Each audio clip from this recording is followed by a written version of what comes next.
এক জঙ্গলে বাস করত এক ছোট্ট হরিণ ছানা। তার সবচেয়ে কাছের বন্ধু ছিল পাশের নদীর এক ইলিশ মাছ।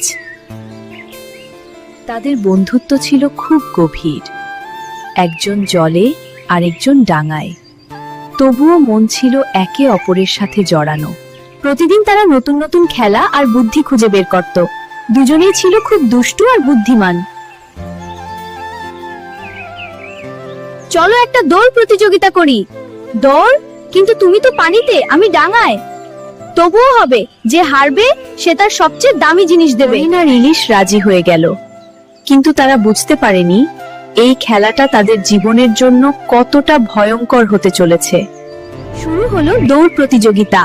একবার, দুবার, তিনবার। তুমি এত তাড়াতাড়ি সাঁতার কাটো আর তুমি এত দ্রুত দৌড়াও, এটা অনেক মজা।